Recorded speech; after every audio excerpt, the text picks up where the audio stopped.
City India news channel हक की आवाज़। पैराडाइज फंक्शन पैलेस महबूब।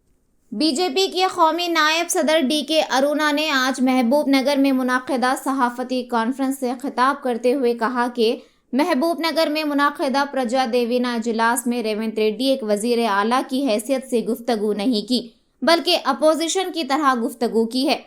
एक जानिब वजीर आला रेवंत रेड्डी नरेंद्र मोदी को बड़े भाई कहते हुए दूसरे दिन ही मोदी केडी के अल्फाज दोहराया है। ये उनकी अखलाकी गिरावट का इंतहाई सबूत है। उन्होंने कांग्रेस कायदीन से सवाल किया कि कांग्रेस कायदीन हमेशा ये कह रहे हैं कि हुकूमत गिरा देंगे, तो ये किसकी हमदर्दी हासिल करने के लिए कहा जा रहा है? क्या आपको आपकी हुकूमत पर यकीन नहीं है कि बार बार कहा जा रहा है कि हुकूमत को गिरा देंगे? शायद कांग्रेस ही में एकनाथ शिंदे तैयार हों और वो 40 MLA के साथ आता है तो हुकूमत गिर जाएगी और वो एकनाथ शिंदे रेवंत रेड्डी ही हों। DK अरुणा ने कहा कि माजी में KCR ने भी मुतकब्बिराना अल्फाज कहे और आज हम देख रहे हैं कि वो कहाँ हैं। BRS और कांग्रेस पार्टी झूठ का प्रोपेगेंडा फैलाकर इख्तिदार में आई है। उन्होंने कहा कि कांग्रेस पार्टी 60 साल इख्तिदार में रहकर क्या किया है, आवाम को बताएं। उन्होंने चीफ मिनिस्टर रेवंत रेड्डी से मुतालबा किया कि इंतखाबात के दौरान आवाम को दिए गए 6 गारंटी पर अमल दरामद करके बताएं। वज़ीर आज़म नरेंद्र मोदी पर रेवंत रेड्डी को बात करने का कोई हक हासिल नहीं है। इस मौके पर जिला BJP सदर P श्रीनिवास, मिथुन रेड्डी, रियासती वर्किंग कमेटी के मेंबर B కొండయ్య, जिला नायब सदर P सत्यम के अलावा दीगर मौजूद थे। నిన్న మన జిల్లాలో ముఖ్యమంత్రి గారి యొక్క సభ జరిగింది. పార్లమెంట్ ఎన్నికల సందర్భంగా వారి జిల్లాలో ఇప్పటికి 2 సభలు నిర్వహించింది, ఒకటి కొడంగల్లో, ఒకటి ఇక్కడ. సో ఈ ఎన్నికల్లో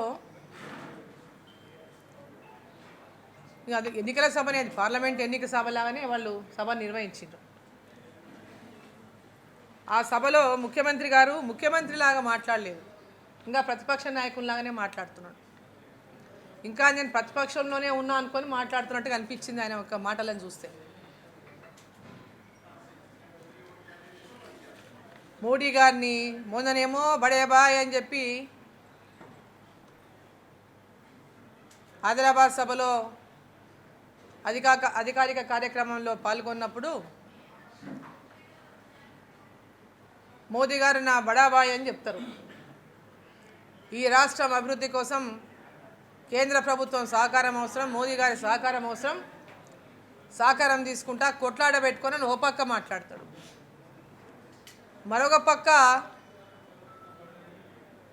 నిన్న ఇక్కడ మహబూబ్ నగర్లో మాట్లాడుతూ మోడీ కేడీ అని మాట్లాడతాడు. అంటే ఒక ప్రధానమంత్రిని గురించి ఒక ముఖ్యమంత్రి మాట్లాడడం చూస్తుంటే ఇంకా ఆయన ప్రతిపక్షంలోనే ఉన్నా ముఖ్యమంత్రిని కాలేదు నేను అనుకుంటున్నట్టున్నది. గతంలో KCR కూడా ఇదే అహంకారంతోనే విర్రవీగిండు. ఇదే అహంకారంతో విర్రవీగి KCR ఇప్పుడు తెలంగాణ ప్రజలు ఎక్కడికి పంపిండ్రో అందరం మనం చూస్తున్నాం. మాట మాట్లాడితే మమ్మల్ని దించుతారంట అని మాట్లాడుతున్నారు ముఖ్యమంత్రి గారు, కాంగ్రెస్ పార్టీ నాయకులు. అంటే వాళ్ళ మీద వాళ్ళకే నమ్మకం లేదు. వాళ్ళ పార్టీ అధికారంలో 5 సంవత్సరాలు కొనసాగుతామని, వాళ్ళు ప్రభుత్వంలో ఉంటామని వాళ్ళ మీద వాళ్ళకే నమ్మకం లేదు. వాళ్ళే మన రోజుకోసారి మమ్మల్ని దించుతారంట అంటే ఎవరితో సింపతి పొందని ఇంకా వీళ్ళు మాట్లాడుతున్నారో తెలియదు. ముఖ్యమంత్రి గారు తన సింపతి పొందడానికి తెచ్చుకుంటున్నాడా, మాటలు మాట్లాడుతున్నాడా, లేదా కాంగ్రెస్ పార్టీ వాళ్ళు సింపతి కోసం మాట్లాడుతున్నారా? వాళ్ళు దించని ఇంకా ఎవరైనా దించేటటువంటి ఆలోచన ఎప్పుడు కలుగుతుంది? వాళ్ళ లోపల ఎవరైనా ఏక్నాథ్ షిండే వస్తే మనం చెప్పలేం. మనం వాళ్ళ లోపల ఎవరైనా ఏక్నాథ్ షిండే తయారై మేమందరం ఒక 40 మంది బయటకు వస్తాము, మాకు మద్దతు కావాలంటే ఆ రోజు మద్దతు దీనికే భారతీయ జనతా పార్టీ ఆలోచిస్తుంది, ఆనాడు చూస్తుంది. కానీ ఈరోజు వాళ్ళ మీద వాళ్ళకే నమ్మకం లేకుండా మమ్మల్ని దించుతారంట తొక్కుతాం. తొక్కుడు గీకుడు ఈ భాష బంద్ చేయండి.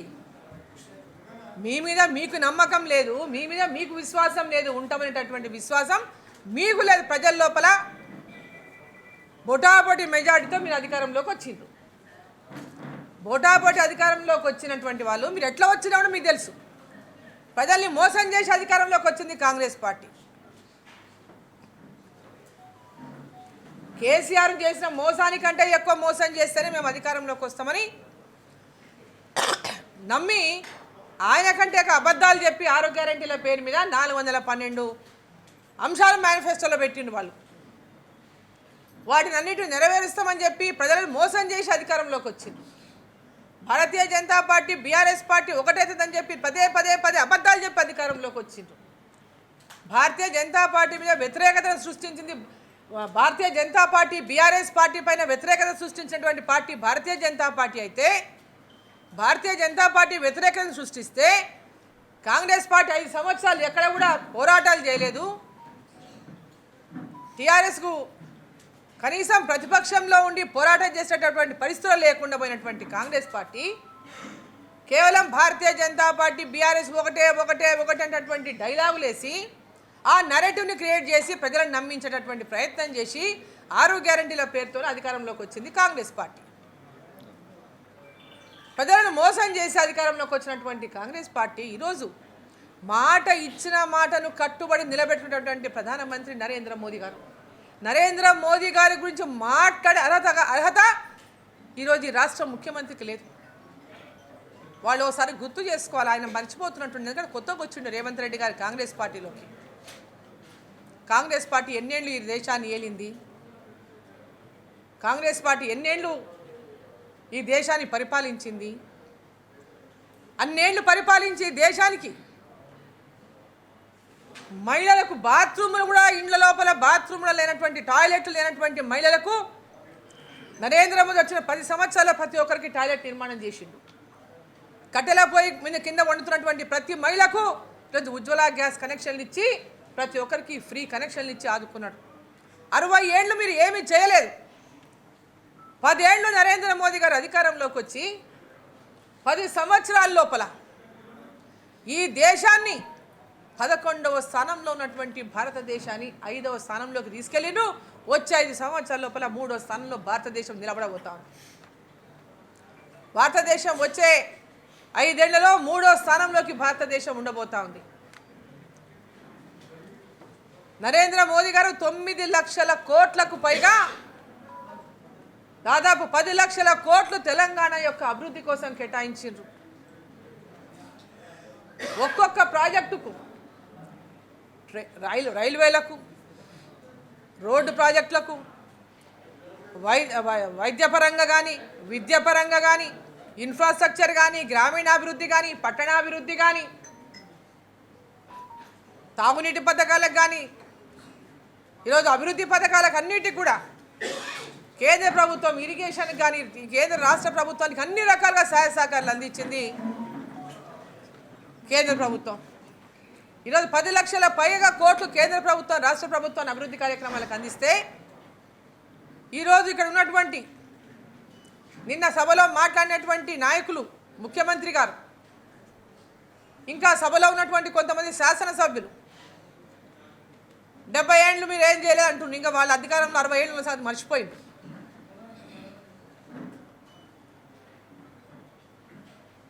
ఈరోజు మాట్లాడితే ఎట్లుందంటే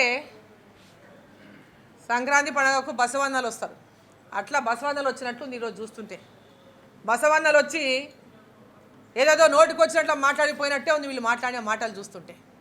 సంక్రాంతి బసవన్నలు వచ్చి మాట్లాడిపోయినట్లు ఉంది. ఇంటి ముందర ఎట్లయితే సంక్రాంతి అప్పుడు వచ్చి బసవన్నలతో మనం ఇంటి ముందర బజాయిస్తారో అట్లా వాళ్ళు ఇప్పుడు వచ్చి ఏదో ఒక ఎలక్షన్ వచ్చింది కాబట్టి, మనం ఏదో గుడ్డిలో మెల్ల గెలిచినాం కాబట్టి, రేపు పార్లమెంటు గెలవాలి కాబట్టి ఇంకా ప్రజల్ని మోసం చేస్తాం. 6 గ్యారెంటీలకే ఓట్లు వేసిండు వాళ్ళు ప్రజలు. ముందు 6 గ్యారెంటీలు అమలు చేసి ఓటు అడగాల వాళ్ళు. 100 రోజుల లోపల అమలు చేస్తామన్నారు. ఎప్పుడు అధికారంలోకి వచ్చినాక. అధికారంలోకి రాకముందేమన్నారు, అధికారంలోకి వచ్చిన ఎంబడే మేము ఈ 6 గ్యారెంటీలు అమలు చేస్తామన్నారు. ప్రతి మహిళకు 2,500 రూపాయలు ఇస్తామన్నారు. రైతుకు 2 లక్షల రూపాయలు రుణమాఫీ చేస్తామన్నారు. రైతు బంధు 15,000 ఇస్తామన్నారు. కౌలు రైతులకు 12,000 ఇస్తామన్నారు.